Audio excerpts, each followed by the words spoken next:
Hey guys, welcome back to MMA Library. Today in MMA and UFC news, Darren Till gives his take on McGregor's return in a recent interview.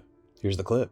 Obviously, we've got to get in a question about Conor McGregor because he may not be at time, but he's still a big draw. Yeah, of course.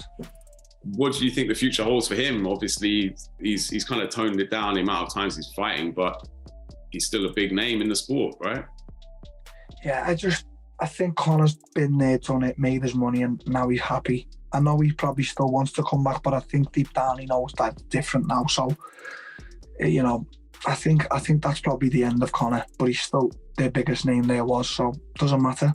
Yeah, I suppose the desire is hard to keep the desire levels at that peak after you've achieved that. Yeah. During an interview earlier in the week, Robert Whittaker responds to the rumors of a possible fight with Khamzat Chimaev in Perth. Were you offered Khamzat Chimaev in Perth? Okay, I wasn't offered anybody. Just to clarify things, I wasn't offered anybody.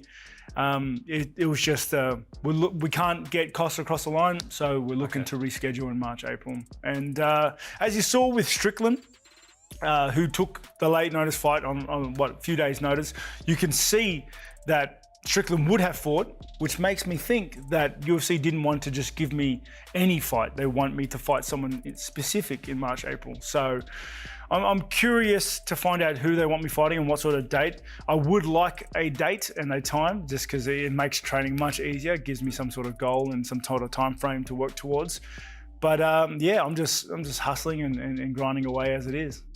Brendon Schaub believes that Francis Ngannou left the UFC carefree because he already has plans in the boxing world. So for Francis, he has to be able to bank on yourself and walk away from that type of money and that type of exposure in the UFC. There has to be some sort of negotiating going on in the boxing world that we don't know about. That's the only valid point I can think of why Francis would turn down this insane deal. To be the highest paid UFC heavyweight of all time, and we're offering Brock Lesnar money. That was 12 years ago, at least 10 years ago. So it's like, okay, it's like, okay. Still, there has to be potential, money involved. I assume that's boxing. So for Francis, this is more than just mixed martial arts and his legacy in the UFC. There has to be some sort of guarantee in boxing. That's why he walked away. Sean O'Malley gives his take on the recent announced fight between Merab Valishvili and Piotr Jan. Merab seems like a funny guy. He does seem funny. He seems funny. Seems like I wouldn't mind, hanging out with him in another lifetime. Or even now, you know what I mean? Me and Merab just playing some pool. That'd be interesting. You know what I mean? Yeah. But I don't know. He has this way of he can win fights. Right. And if he... And Peter had a little trouble against Aljo, who grappled him and took him down and got to the ground. Aljo and Merab have different grappling styles, but similar in a way. But yeah, interesting fight. Peter, I think, is the better fighter. I think he's more skilled all around. I think, but Merab could still, get the hold of him, win rounds boringly, and get the job done. It is a main event. It is 5 rounds. I'm surprised Peter's ready to go that fast.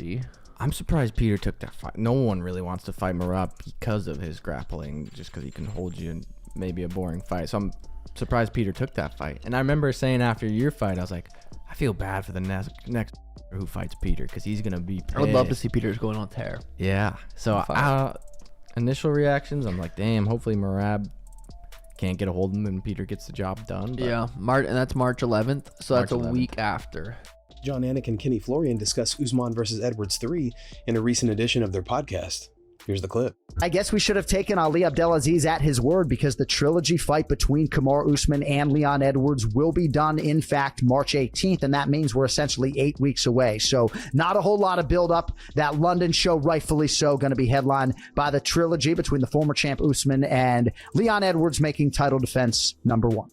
That's the fight you had to make. Glad to hear that news, and it's a big one, man. And that's one of those fights, I have no idea how it's going to go. We could see Kamaru Usman come back and do exactly what he's been doing to everybody else and say, that was a fluke. Or we could see Leon Edwards, who is riding high on confidence, who said, that was not my best performance. And he could go out there and perhaps dominate as well. I mean, you got to remember that first round against Kamaru Usman that he won was extremely impressive. And then, of course, the way he came back, everybody knows about that. But I can't wait for that fight, man. Amazing. Luke Rockhold recently shares new sparring footage to social media.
In a recent interview, John Jones says he has nothing but respect for Daniel Cormier. I'm not competing against Daniel Cormier. I've already beat him twice. I'm really happy for him. I love what he's done in his life with his wrestling and broadcasting. I think it's awesome when a fighter can retire and use his voice and intelligence to do something that he loves. So I've got nothing but respect for Daniel Cormier. In a recent episode of the Believe You Me podcast, Anthony Smith predicts that Francis Ngannou will only get one big fight in boxing. Francis, just say he gets the Tyson Fury fight. We know how that's going to go. But as analysts, there's not a world where Francis Ngannou beats Tyson Fury.